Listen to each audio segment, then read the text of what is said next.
Hello, everyone in Nice, and welcome to Apre Midi. We are very pleased to welcome Lisa Anselmo.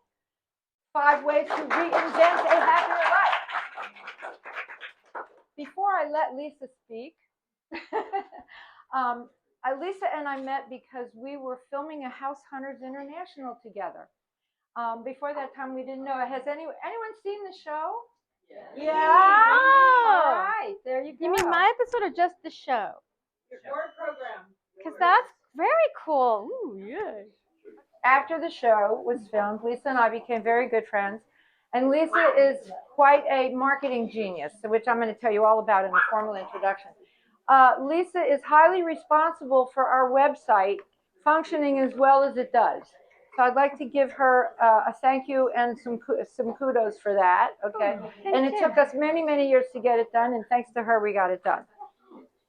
In her talk, 5 ways to reinvent a happier life, author and coach Lisa Anselmo will share her story and talk about how you can feel even happier no matter what life or the world throws at you.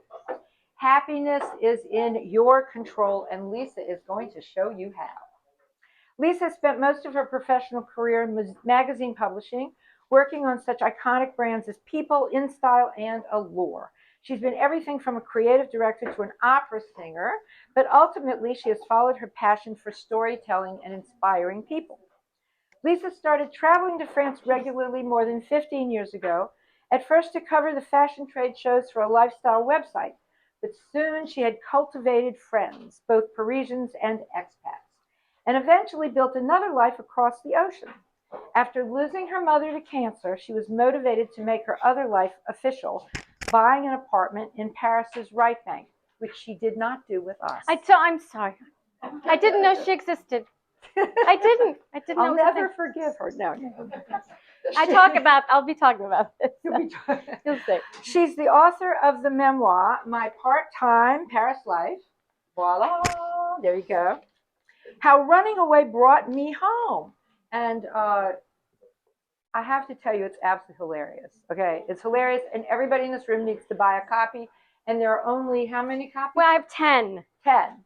Okay, and they are at a deal at 20 euros each. So do not leave without your signed copy today. Cash only. Cash only. It's a candid story of a woman searching for hope and healing in France. Her YouTube series of the same name showcases Parisians and expats who, like her, have taken a risk to change their lives. Lisa's articles have appeared in New York Magazine, AARP, People, The Local France, and Bonjour Paris. She has been featured in New York Magazine's The Cut, Bustle, Travel and Leisure, BBC, HGTV's House Hunters International, Rudy Max's World, Taste of France Magazine, and International Living, to name a few. There is definitely more press. Ms. Lisa. All right. The stage is yours. Well, I have to say, when I saw how beautiful the day was going to be, I thought, oh, no one's going to come. It's too beautiful out. This is unbelievable. You guys are amazing. Thank you so much for coming into this. I'm so excited. I have to say, it might seem a little silly to be talking about reinventing a happier life for people who are living full-time or part-time in Nice. I mean, maybe this would do better in Paris. But I'm going to take a little poll of the room just so I can get a sense of who's who. How many people live here full-time? All right, so maybe you can tell me this part after. And how many people are here part-time? Excellent. And how many are just visiting? Nice. Good to know. And how many in the room are retired? Almost. So let's call this 5 ways to reinvent an even happier life, because clearly you guys are living large. So who am I? This is my universe, and yeah, you know, you can point to these QR codes and they work and they'll log you in, but I also, when I do the book signing, I have a sheet that you can do it, or you can just go to lisaanselmo.com and you'll find everything. My series is on YouTube, this we know about.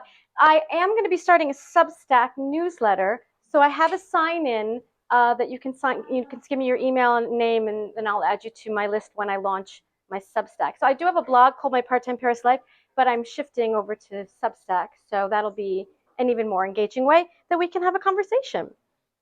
Can you guys in the back hear her? Yeah, can you hear me in my big lungs?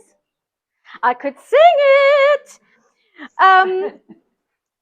This is the frontispiece page, the dedicas of my book. It's dedicated to my mother, and her story ends and mine begins. So my story begins where hers ends. My mother was my best friend, and we did everything together. The problem with having your mother as your best friend is, well, your mother is your best friend, and she wasn't going to be around forever. But I didn't really think of it that way, and my mother, okay, she's a very strong-willed woman, Italian. She ruled with an iron fist, and so my sister and I, when our mother died, we didn't know who we were without her. I didn't really. I wasn't married. I didn't have children, and I realized this the moment my mother drew her last breath. My first words were, "Oh my God, now what?" And that was really the hardest thing to realize, that I had really put my life on hold for my mother in a lot of ways. Now, some things I have no regrets about, no regrets. But some things were, I don't know, she was a harsh judge. She didn't like any of my boyfriends. You know how those things go.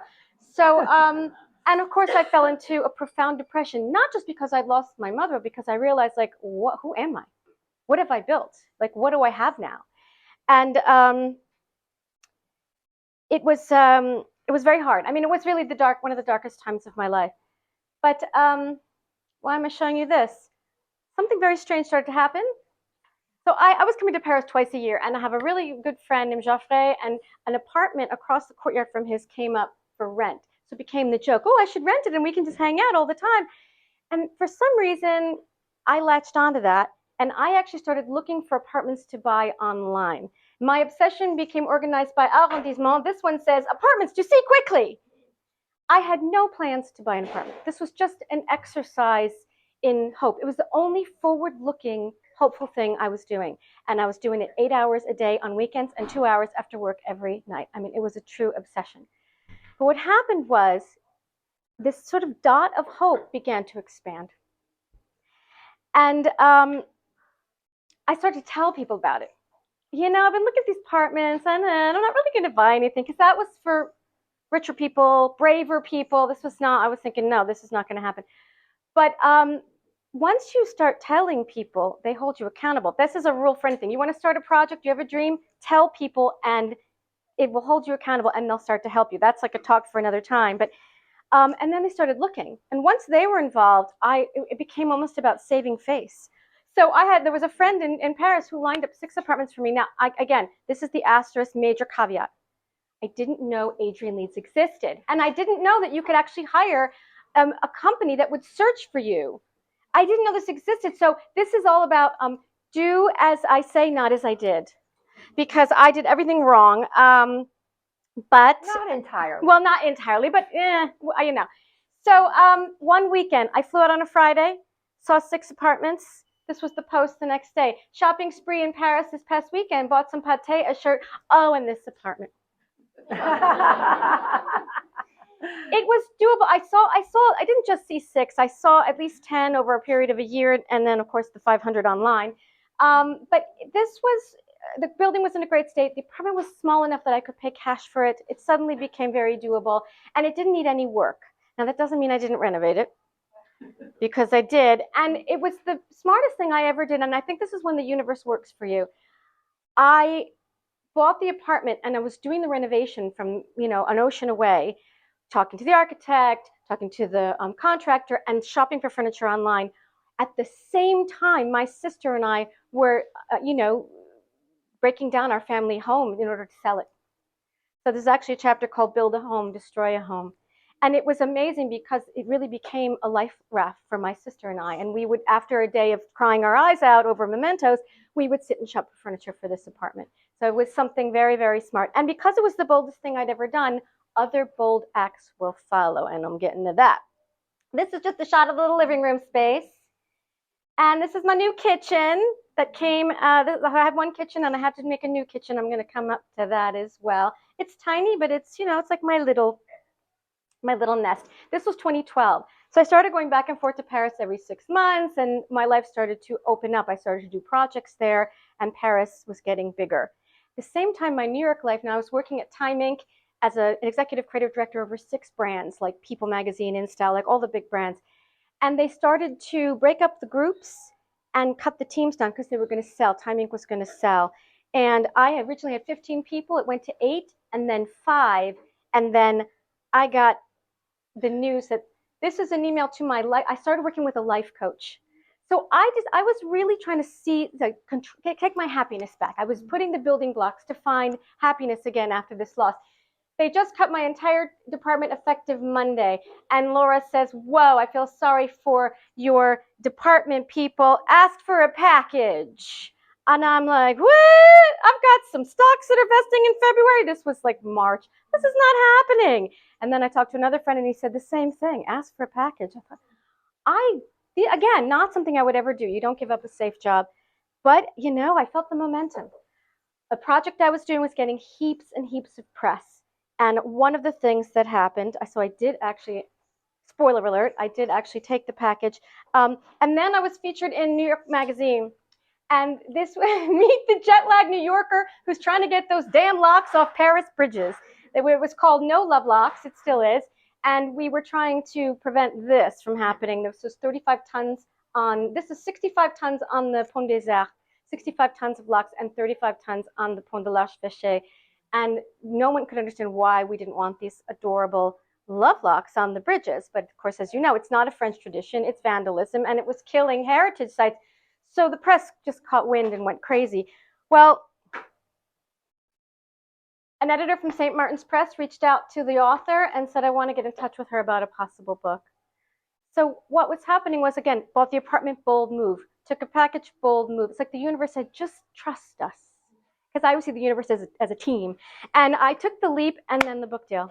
It's really unbelievable. So I thought, oh my God, happiness is coming my way. Like, it's coming back. I'm coming back. And so I took the leap, and that's the doorknob of my apartment. I decided to come to Paris to live I was about 2.5 months because, I didn't have a visa yet, so it couldn't be 90 days. And I was so excited. I said, I'm going to actually get to live, like really live in my apartment, not just a weekend. This was the dream. And I have some notes. Actually, what I did was I printed my chapter so it's easier to read this way. So this is what I discovered when I came to live the dream. The satisfying click of my unlocking door sent a rush through me. I took a deep breath and pushed the door open. I'm home, like at last, the dream. In the next instant, I was coughing. A wall of mustiness hit me in the face, the acrid smell of mold and something else. Was that sewage? My body tried to cough up the spores I just inhaled. When that didn't work, the opening of my windpipe narrowed down to a pinhole. What the hell? Okay, so the leak was not a surprise. A few months back, I discovered some minor bubbling near the baseboard in my entryway. My contractor, Aiden, addressed it with the building's managing agent, Le Syndic, whose plumber opened a hole in my bathroom to uncover the source. They finally found it, they said, in the shower of the apartment above mine. Simple. Done and done. Except not done. Jumping ahead 2 years, it would become a 2-year battle to get the owner to repair the leak because he didn't think it was his responsibility. He thought it was the building's. And my beautifully renovated apartment became this. Oh my God. Been there, done that. Yes. Yes. But the thing is, when I first arrived, it was nowhere near this, but I was there 2.5 months. And during those 2.5 months, it got worse and worse. And so, I'd wanted to live the dream like a local in Paris. I just didn't think I would get a lifetime worth in my first week. So that threw a monkey wrench into everything. And of course, I was there to write the book and live the dream, blah, blah. But yeah. So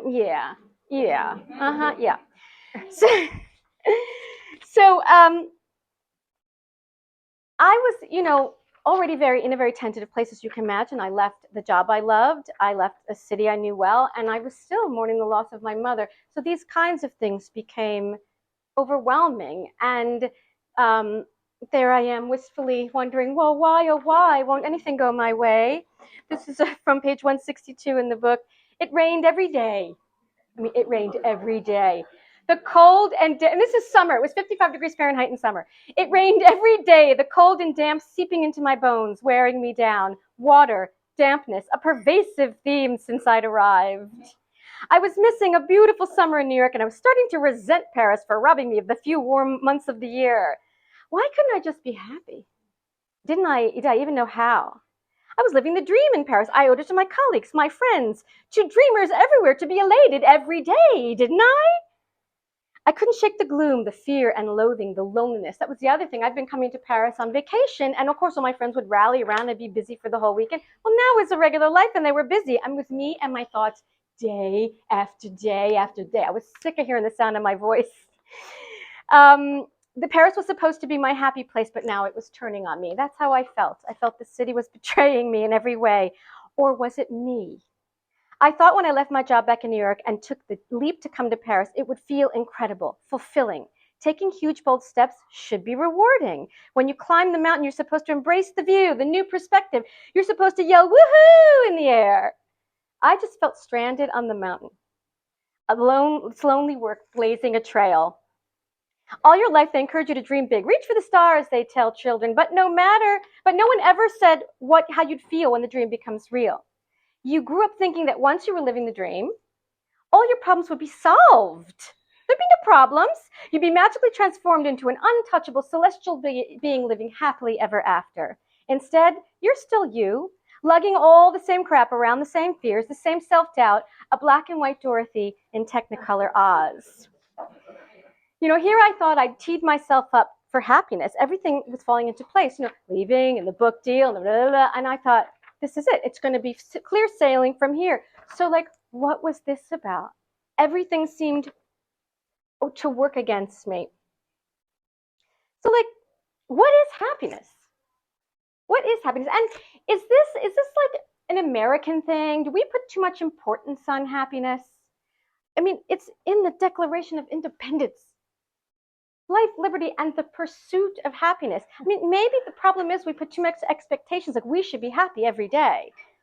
But the Dalai Lama agrees. Purpose of life is to be happy. So, okay, I get it. So what does happiness mean to you? So just reflect a bit about when you think about what makes you happy. What does this mean to you? Is it achieving something, having a lovely home, money in the bank, being skinny and fit, the sun, a relationship? Are these things what makes happiness? What happens if these things go away? Can you still be happy? Can you still be happy? Buddhists say that we confuse pleasure with happiness. If you have a nice outfit on, if you're sitting at a cafe terrace, which Patty and I can do on end, and it is very much my happy place. But what if you come to Paris and you have a horrible leak and you can't stay in your apartment? So this is what ended up happening. The mold, and it's my worst allergy. I had to leave. So not only could I not, was my apartment being destroyed, but I couldn't even stay in it. So I felt that this was not the happy dream that I thought I was going to have. What makes us unhappy? That's important to know before we talk about how to be happy or happier in the case of all you guys who live down here. Why does it seem to come and go? Right? Why does happiness come and go? Happy one day, crappy the next. It's just the way it is. And for some people like me, especially at that time, it was so tentative. I mean, it was so tentative, the feeling of happiness. Unhappiness, according to Daisuke Ikeda, who was the president of the Buddhist, the Japanese Nichiren Buddhist, unhappiness comes from allowing ourselves to be controlled by life's ups and downs. So that is obviously, and this is what makes you fragile, what makes you weak. According to many philosophies, happiness has nothing to do with any of those things. It has nothing to do with material things. It has nothing to do with the conditions being just right. Ashish Kothari, he's the founder of the Happiness Squad. He says, it's not our fault. Our brains are not wired to be happy. They're wired to alert us about danger, right? This is what's for safety. Danger, not danger. Will Robinson, not it's not. This is not. And so our brains aren't actually adapted to the modern world. The more prosperous we become, the more complicated life. It's actually creating the opposite effect. Now, this is the collective we. Might not be any of you here in this room. The more prosperous we are, the more stressed we are. The more stuff you have to worry about, right? We're more connected than ever, and yet studies show that people feel lonelier and more isolated. Now, they talk about this a lot with young people in social media. This is real. And we have all these electronic gadgets and time savers. You can book a flight with a button. You can use a robot to, vacuum your room. But we're not using that time to be leisurely. We're taking fewer vacations than ever. We're busier than ever. And he's saying this is signaling to our brain, because we're not out in the wild anymore, our brains don't know the difference between physical danger and danger to our fragile egos. So predators are now 24-hour, 24/7 headlines. It's, the stresses of work. And our bodies have the same reaction. We go right to fear. So believe it or not, under unhappiness is actually fear. Fear of loss, fear of being left out, fear of being abandoned. So that's really what we can focus on and what we need to work on. And here's the thing, there is good news, because you can rewire your brain to be happy. So you can train it out of that fight or flight response. It takes time, right? That's why happiness is a discipline. And it takes about 6 months to change a habit. Now, this is behavioral therapy 101 stuff. And why? Because the brain is neuroplastic and it can be molded to thinking a new way. And because happiness is not conditional.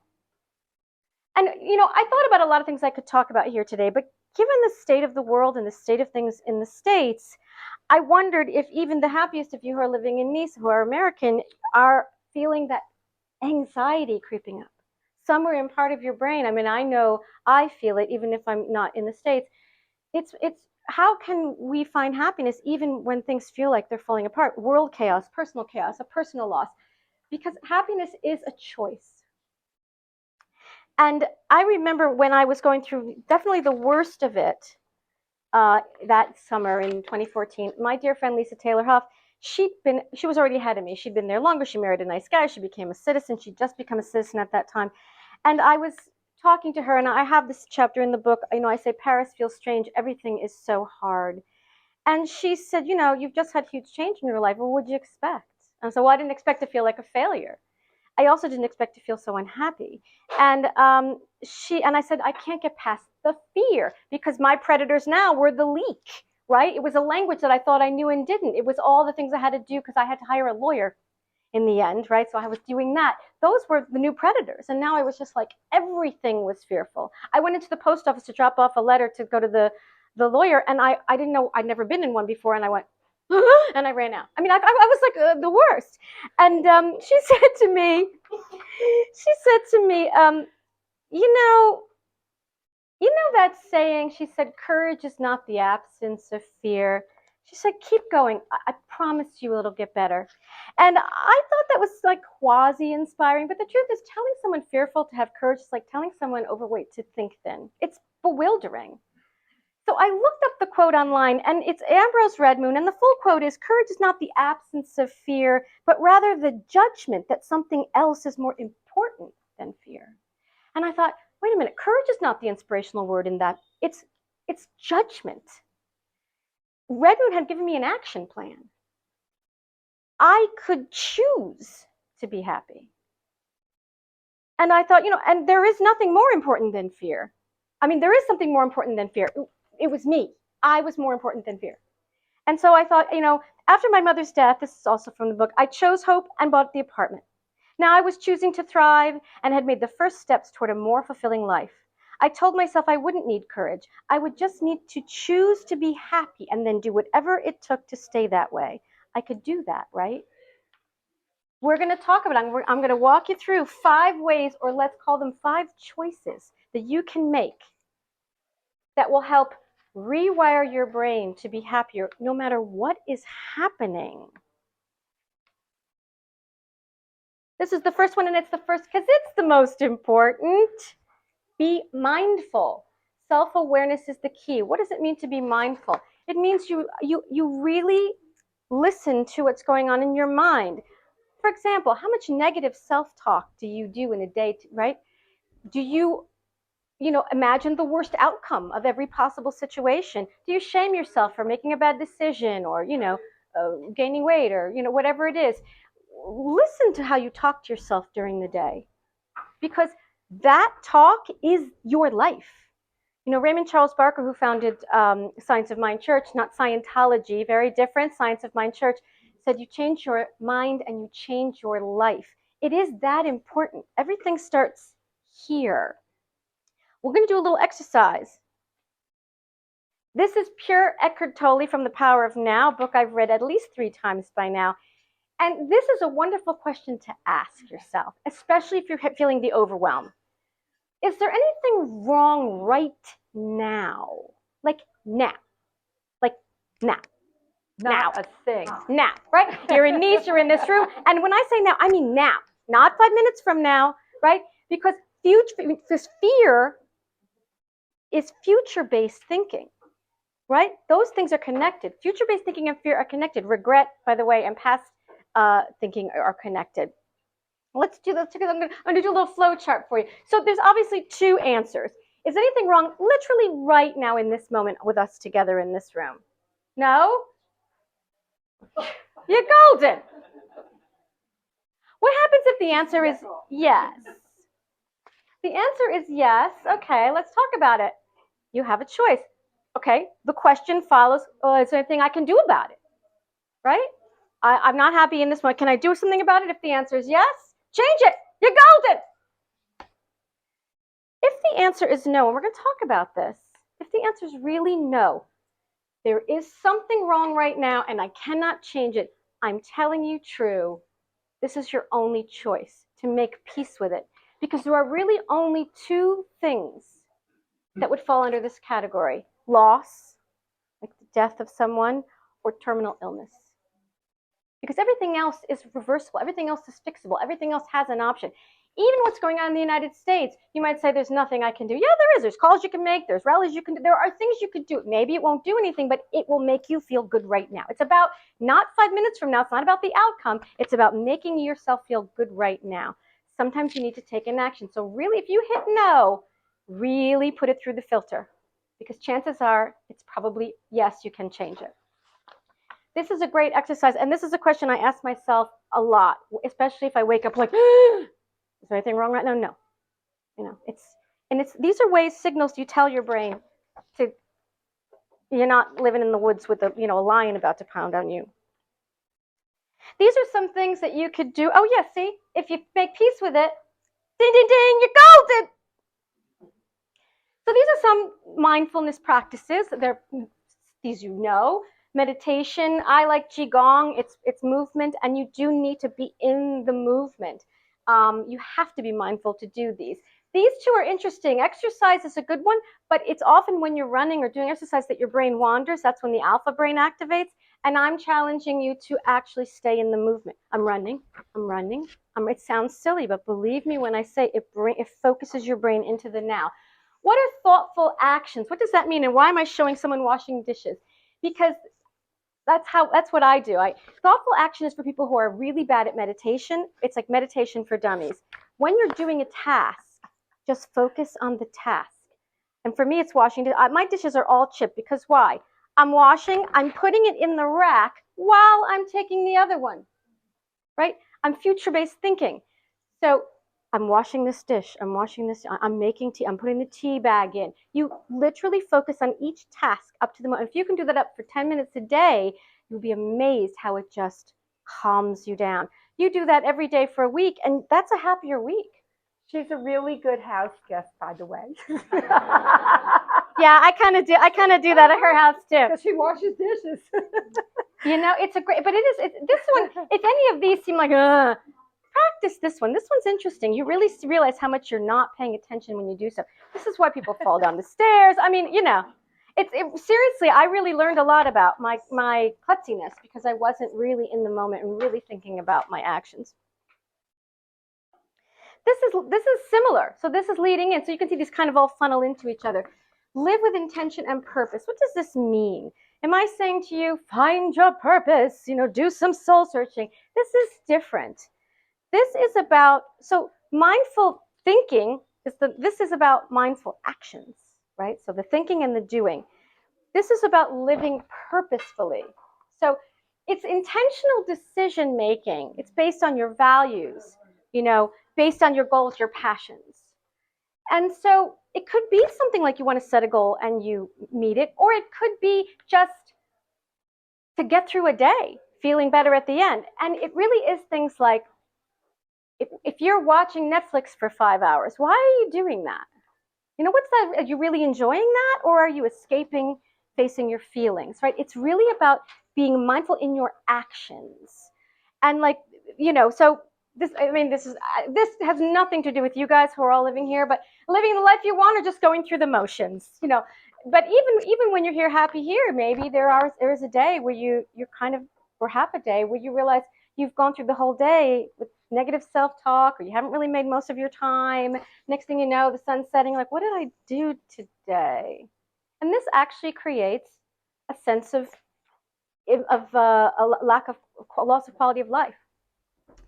And so what brings you joy? These are the decisions, like when you're making decisions, what brings you joy? Would something bring you joy? Then do that thing. And it can be, like I say, small or big goals. It could be just, how do I want to spend my morning? Okay, now that I've spent my morning with intention, how do I want to spend my afternoon? How do I spend my evening? Am I falling asleep on the couch again? Is that really good for my health? It's really about making sure your actions are the best for you, to give you joy and to make more meaning in your life. This is a big one. And for all of you guys, so all you expats, you understand this. I understood this very much. When we put expectations on something, we're actually telling the universe, like, don't need you, going without you, please don't help me, right? It's a closed door. And that's the opposite of living with intention. Living with intention says, I'm going to make sure my actions align with what's meaningful for me. And the universe will go, awesome, you're doing the work, we'll take you the rest of the way. This is the opposite. This is saying, it's got to be my way or the highway. And you're setting yourself up. That's like, it is the recipe for unhappiness. I'm going to share a bit of my story again. So this is, again, so now we're back. Here's poor Lisa. She can't stay in her apartment. She's in a totally different apartment in the center of town in Tourist Central. It's not the plan. She wanted to live like a local in the 11th arrondissement, not in the middle of Tourist Central. And I was very, very, very stressed and very unhappy. This was my mindset. Not there. I want to be there. I want to be there. And I couldn't get past it. I couldn't get over it.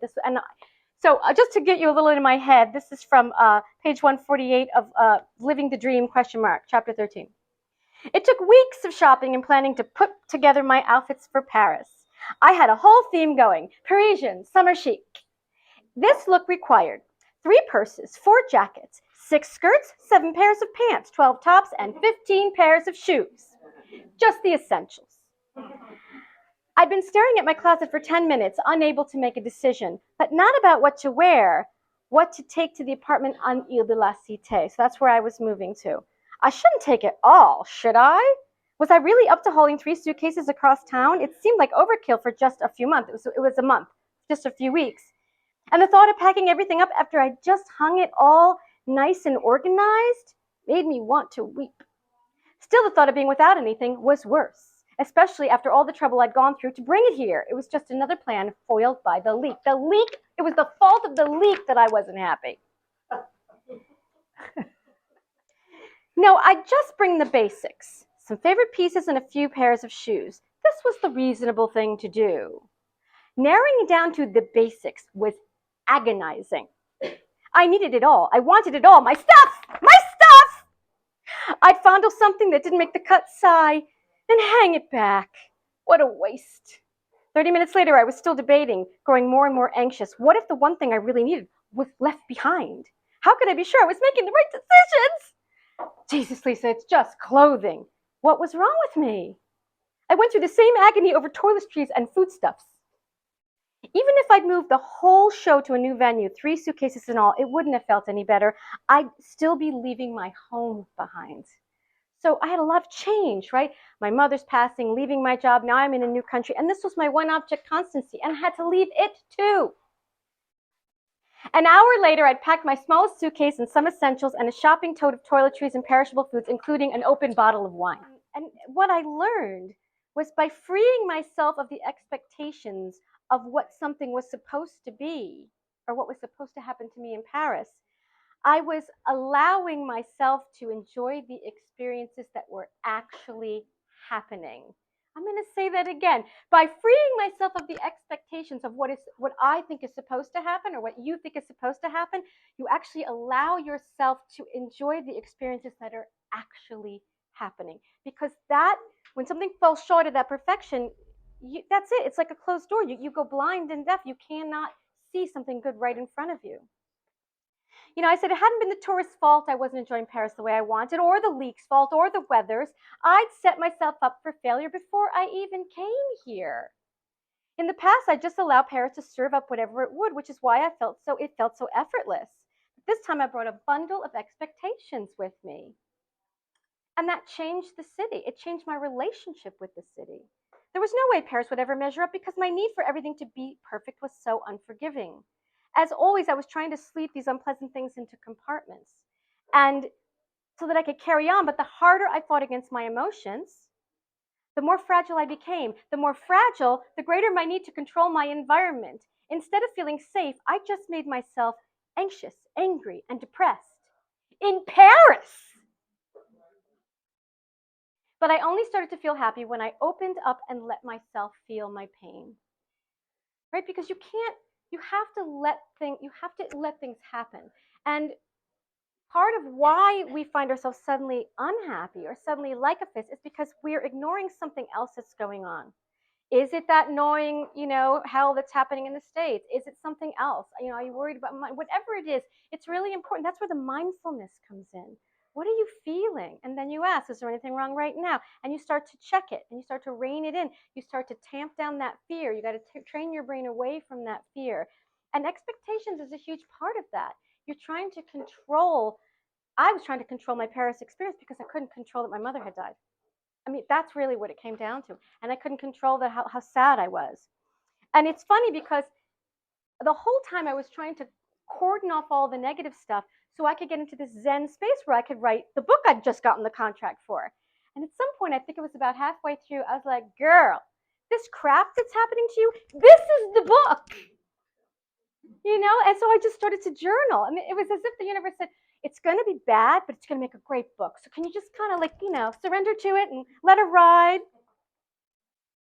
And so that was it. I mean, I learned that these expectations were, and look, I still do it. We all do it. But the truth is, and Adrian knows a lot about this. She has a page on her website about it. You're moving to a foreign country. They don't think the way you do. Things happen differently. If you keep complaining that it's not the way you think it should be, you're going to enjoy the good stuff that's there. And you won't learn from these challenges. You'll become rigid, right? Mm-hmm.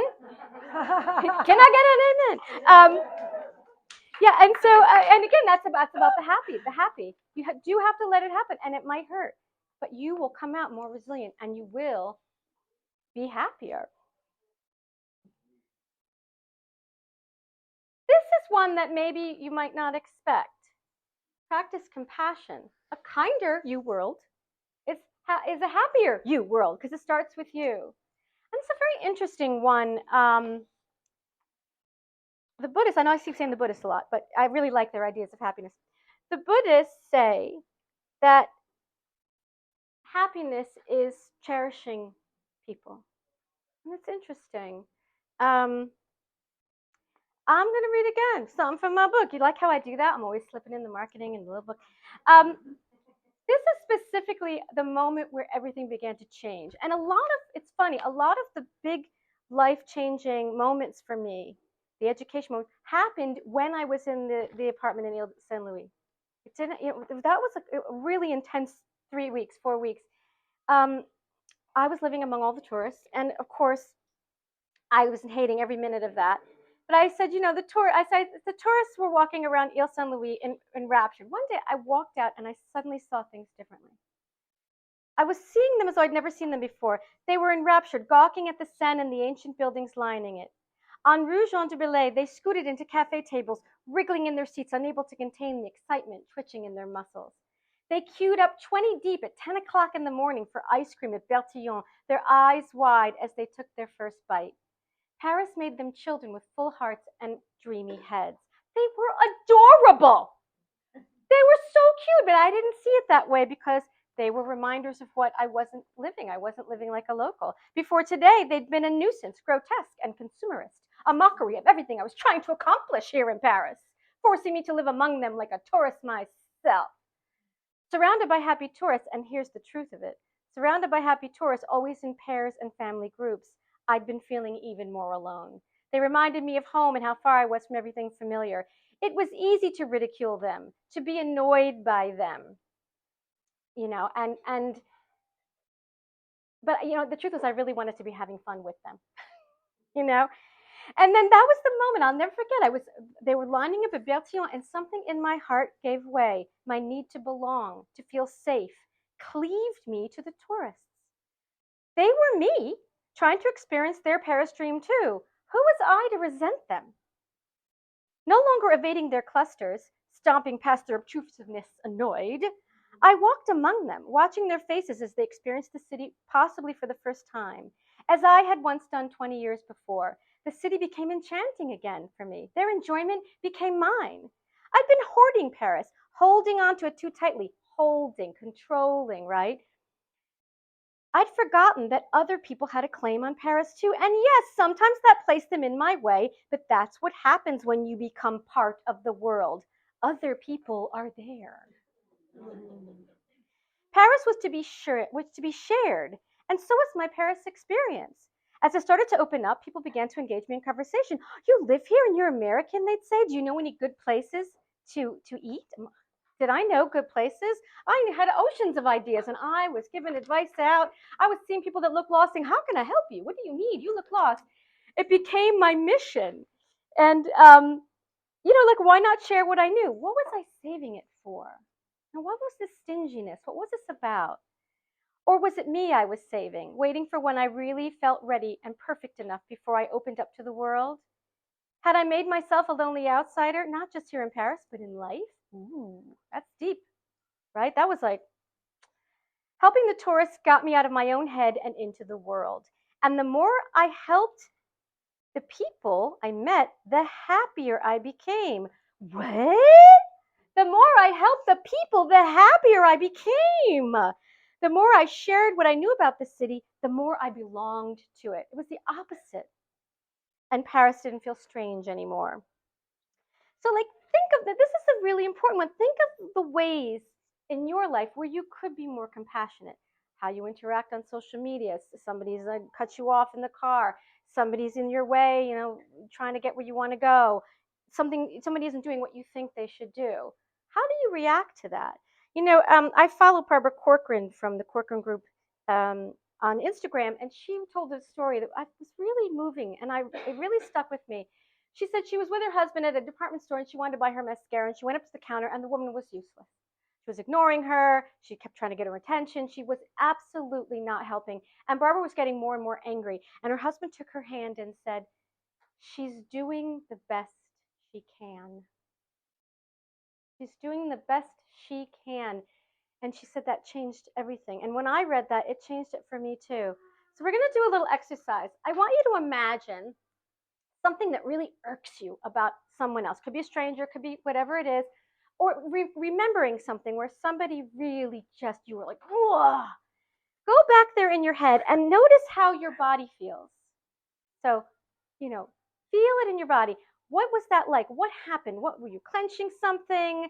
Did you feel sick? Were you enraged? And really wallow in that until you're pruny. Really imagine that feeling.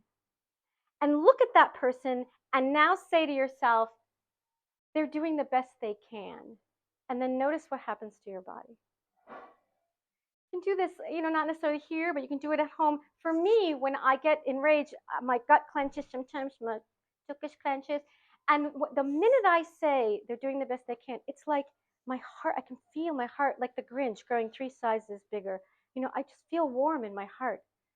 Imagine this is why these are choices that can make you happier.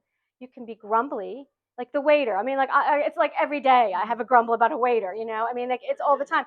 But especially that's especially useful. They're doing the best they can, and it might not be your best, but it's their best. And maybe that woman at the makeup counter, maybe she just lost someone. We don't know someone's story. It's not us against them. I know it feels that way right now in the world. It would become very divided. But if the truth is, it's never us against them. It's not how the universe works. And so compassion is a wonderful way to keep yourself open and to keep you feeling the warm fuzzies. And everyone, I was meant to show this when I was telling how it's helping the tourists. That's where I lived, right behind there. And this is where you go when you get your citizenship. It's like this building, some unassuming building. And so this is the 5th choice. Now everyone says, "Oh, be grateful, have gratitude, be grateful, have gratitude." But like, really, are you? Are you doing it? It really does make a difference. Let's go back to Lisa's story.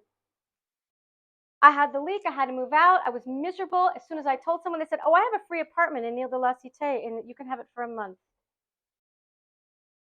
Dear, I had to live here. Oh, poor me.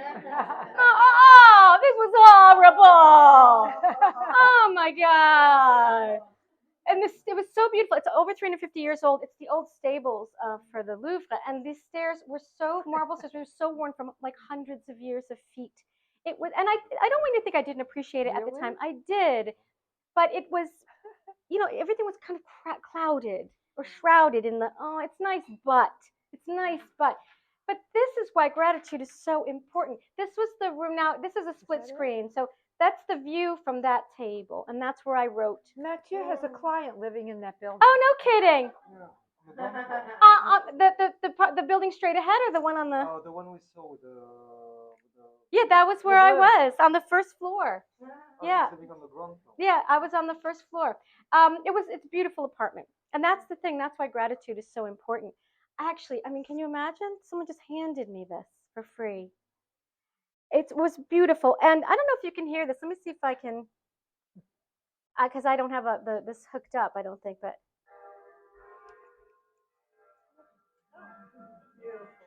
Bells of Notre Dame. Yeah. And I remember I first heard it, I just cried and cried and cried. But good tears. And look, eventually I did. This was me, 20 pounds thinner. This is in that courtyard, and I really did finally come to appreciate it. And I realized how lucky it was the day before I had to move back in. But gratitude, why does gratitude work? Gratitude works because it keeps you open. I mean, when you're in a state of gratitude, it keeps you open to see the good stuff when it arrives. All these things, these 5 things, and here they are. Any one of these would be a great tool, but they ladder into each other. When you're clear about what self-talk, and when you maybe ask yourself, look, is there really anything wrong right now? And then you make your actions also purposeful and meaningful in a way that you're taking care of yourself and you're taking care of others. And when you stop expecting stuff to be the way you want, because like, who are you anyway, right? I mean, who are any of us? The universe knows better. And when you open your heart to the world and you say, I'm grateful to be here. I mean, and you do this with regular, you program your brain regularly. And again, this is where these things are all great, but this step, you'll keep going to this step to see if you're really doing it. You'll check in with yourself. You'll be happier by the hour, by the day, by the week. Next thing you know, a month's gone by and you're like, yeah, I kind of feel all right. You're actually training your brain to be happier because you're moving yourself away from fear. And that's really where it all comes from. And I'm going to give you a bonus now. Bonus tip. Don't put off happiness. There's a great quote. I'm trying to find my, here we go. I've got my paper, my sea of papers here. There's a quote that I love from Alfred de Souza. For a long time, it seemed to me that life was about to begin, real life. But there was always some obstacle in the way, something to be gotten through first, some unfinished business, time still to be served, a debt to be paid. Then life would begin. At last it dawned on me that these obstacles were my life, right? These obstacles were my book. And it's the same idea. This is why you can't wait for the ideal elements to line up before you go, yeah, okay, I'm happy, I'm good. You can be happy in the midst of chaos because it is a choice and it is not conditional. I'm going to end on this. It's nice when someone tells you're at the end because you go, okay, good. This I shot. This is from the shot from the bridge that goes between Ile Saint Louis and Ile de la Cité, and I shot this one day. Now I pass this bridge all the time in my new life, but usually with groceries, and I hated the bridge because it was full of tourists. But for some reason, I took a moment and I shot this. And after I did, I went back to the apartment, that sweet apartment, sat at that table, and I wrote this passage. And this is the one piece in the book that was never touched from the moment I first wrote it. Not one word ever changed. So I'm going to leave you with this.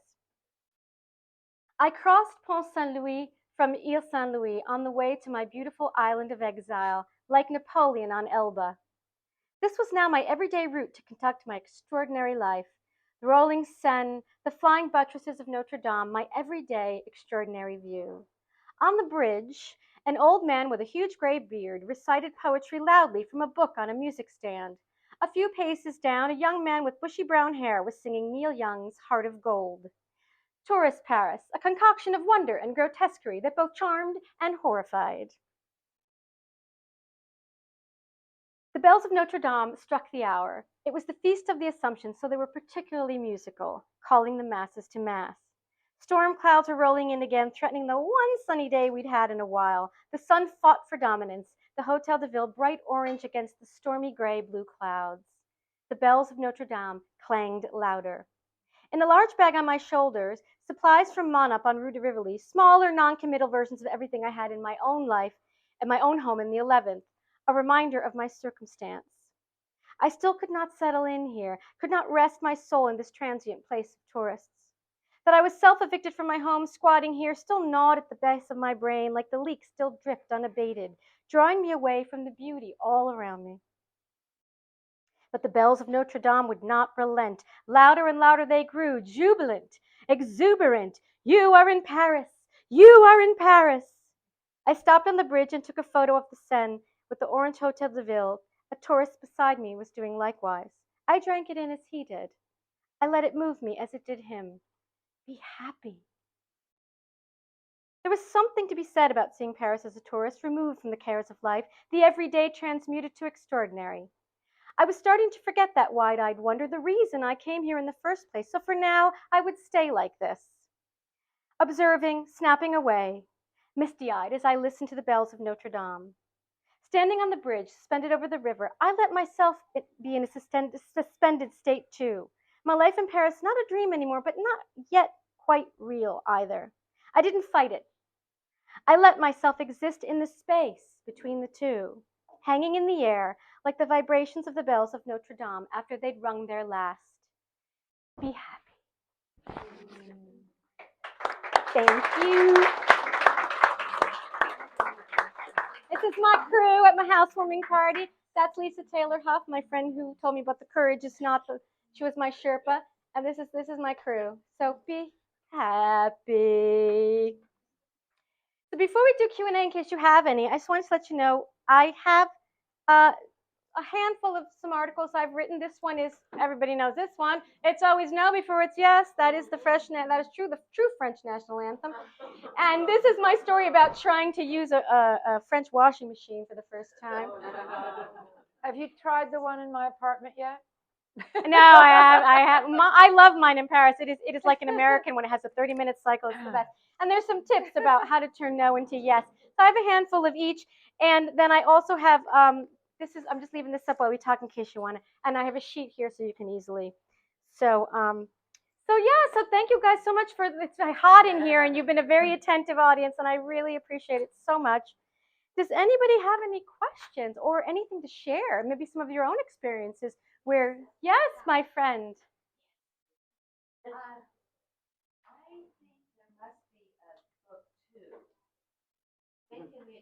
Oh, Ella just asked me about book 2. She's vying for Meet the Authors. I am working on another book, but it's not a book 2 of this yet. I am working on another book, and I think you will like it very much. So we're pitching that one right now. My agent's pitching that around.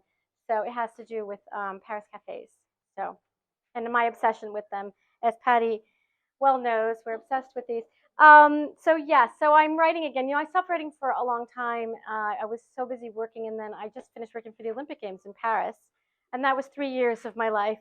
And so now I'm writing again, and it feels good. I am intentionally doing the thing I'm meant to do. I am writing, and when I'm writing, I'm happy. So anybody else have anything they want to share? Something similar, or any lessons they've learned from expat life, or any questions? Yes. Do you speak fluent French now? Do I speak fluent French now? I don't think I do. Je pense que non. Parce que je reste dans le présent. So I live really in the now in French because I really only know present tense. No, it's not true. It's much better. And now actually, you can do passé composé. No, I can't. I'm joking. I was just trying to tie it into the talk. But no, I'm actually much better. I used to be the fear of God when I'd walk into a shop and someone would start talking to me. Now I can actually talk to them. I can talk to my neighbors. I can troubleshoot stuff online. I mean, on the phone. I can tell a telemarketer that I'm not interested. So no, I can function. I'm very highly functioning now, and it does really help a lot. And that was part of it. I have a chapter in the book called it's chapter 6. It's called I have to look it up because it's a long title, but it's if I could only understand you, I think I'd like you. And it talks about, I took 6 years of French, and then I moved here, and literally everything was fall. Well, would you read a passage or two of that chapter? Please? Sure. It happens to be a really good one, Lisa. Yeah, it's a funny one. Wait, here I am in no man's land. Okay, hold on. The dating game. Wait a minute. Hold on. Eating Paris is chapter 7. It's got to be here. Okay. Oh, I'm sure if I could only understand you, I'd like you. Bonjour, Fo, the proprietor of a clothing store greeted me. Ah oui, Fo. My gut tightened. Please, dear God, what was she saying? Was it about the weather? Were they having a special sale? Was there ink on my face? Squeezing my lips together in what I hoped was a smile, but was more likely a grimace, I tipped my head to one side like a dog who hears his master's voice but grasps only sounds of intent. I'd caught about every third word, promises of meaning, but like the proverbial carrot, dangling just before me beyond my reach. How is it that my French wasn't up to the task of local life in Paris? I'd done pretty well up to now, ordering in restaurants, telling taxi drivers where to take me, buying shoes in Bazaar de l'Hôtel de Ville, the important stuff. But my neighborhood, where no one spoke a lick of English, was a whole new world. This was getting to know you French, talking politics in a bar French, making a deeper connection French, and all I could make out was fa. What's French for I'm totally screwed? I go on to say, I talk about a friend of mine, Joffre, who loves speaking English because it eats more cool. And but he would make stuff up on the fly. He would just, and it's all in here. He would Frenchify. He would say, like, so Joffre, when he makes a plan, he makes a planification, and he would say, let's see if I can find some, because it's really wonderful, because he didn't let the man. If you get my book, you'll see the man that came up to me, the gorgeous man that came up to me in the market and starts talking to me in French, and eventually I just was like. Oh, it was so sad. I said, my future husband. I just lost my future husband. Yeah, he said we stood there by the cheese, shrouded in heavy, awkward silence. I understood his body language perfectly. Door closed. He smiled again, but it didn't light up his face this time. No big deal, he said. Pas grave. Have a nice day. But it was grave. It was very grave.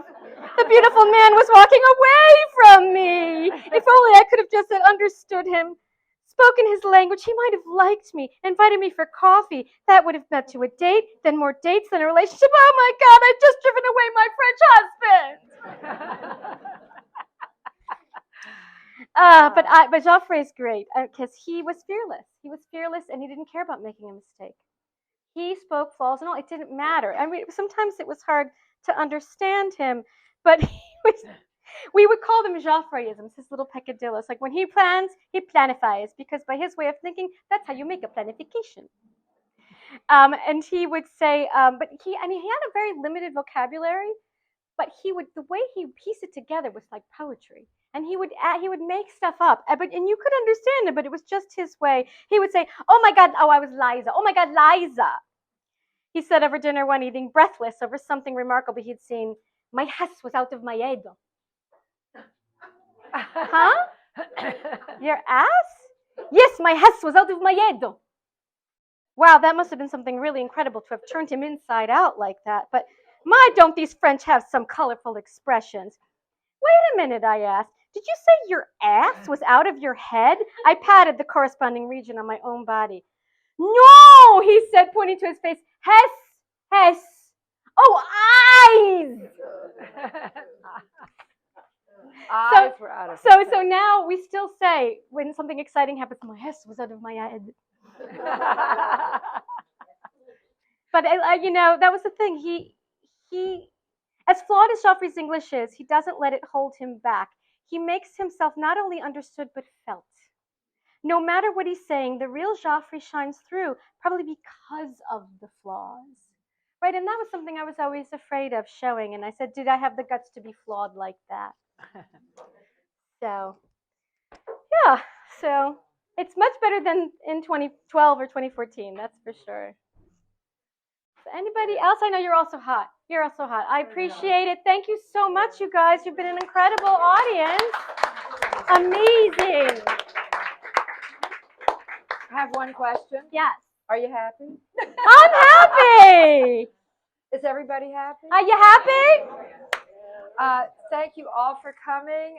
Enjoy. We're going to have another one, fourth Tuesday in a month and a half? Fourth Tuesday, wait, today, now it's March. Fourth Thursday in May, correct? Okay, Lisa Anselmo, thank you, dear. Thank you, and I will be signing books. By all means, I have 10, so please do come. And I also have the articles and the sign-in sheet for my Substack. So where are you going to be? Like I guess right here at this here. table, What do you think?